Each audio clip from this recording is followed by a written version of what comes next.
What's up, guys? Welcome to Boosted Automotive. Today we're going to install a Prism NRG Cheetah bucket seat, and we have the Street Faction mounts with the rails, so it should slide back and forth.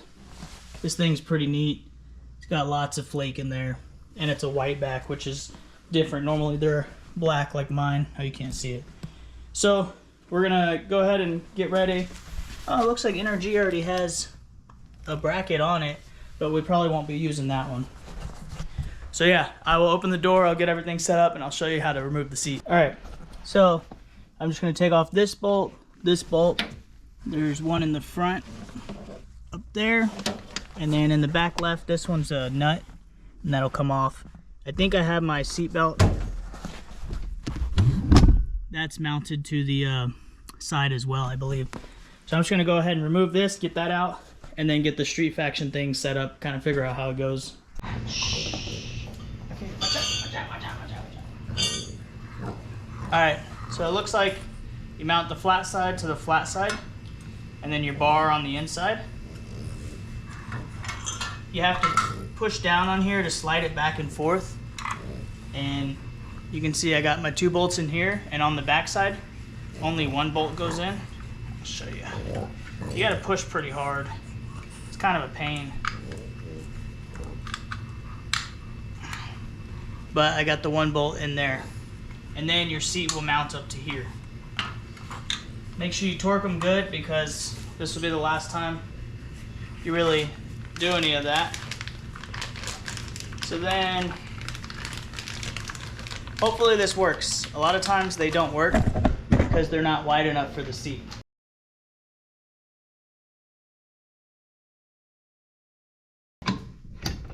Well, I was going to get rid of these things because they don't fit. But I'm just going to cut them and make them fit, because selling them, I'm not going to get my money. Might as well fabricate them to work. I spent too much money on these. I'm a little annoyed that they don't fit because I have a large seat. If I had a medium seat, I think it would fit. So I'm just going to cut this up, see what I can do with it.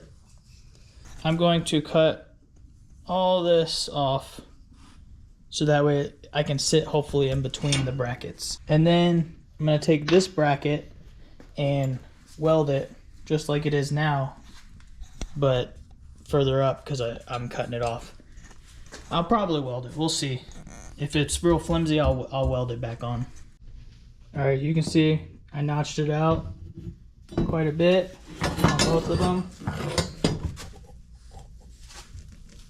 So we're gonna see if I can fit the seat between the 2 rails now, and hopefully it works.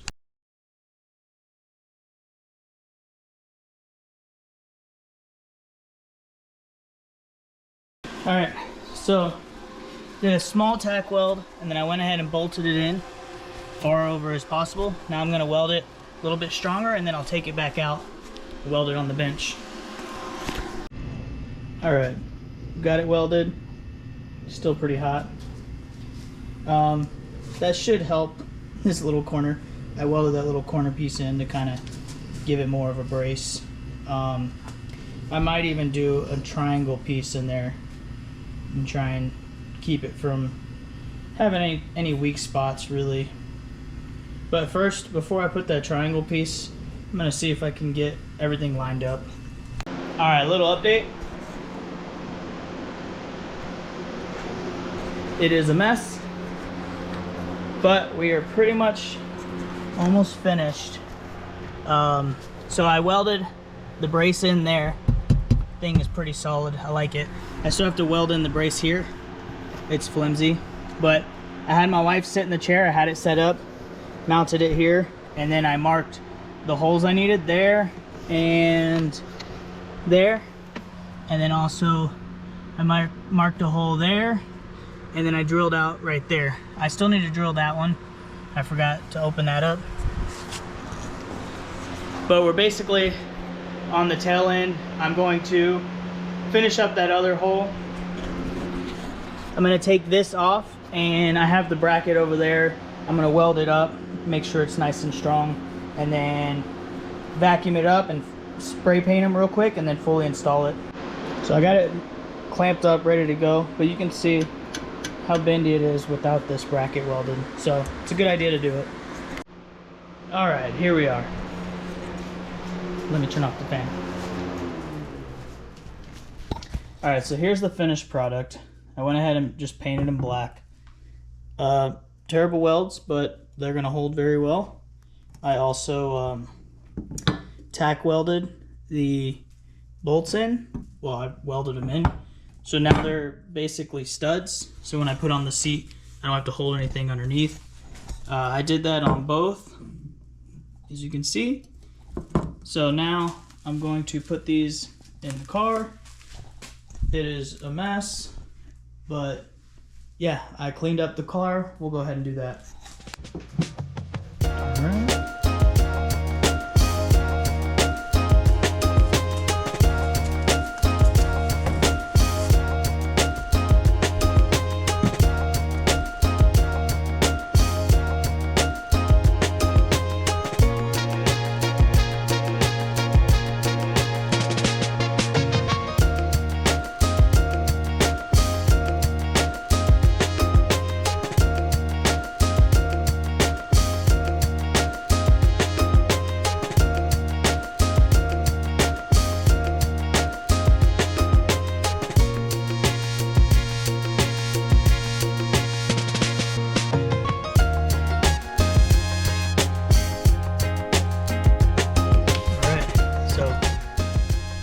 In there, she's sturdy.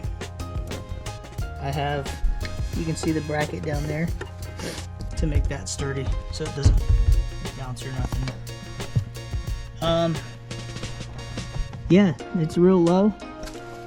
So the issue was that it needs to sit in between both brackets.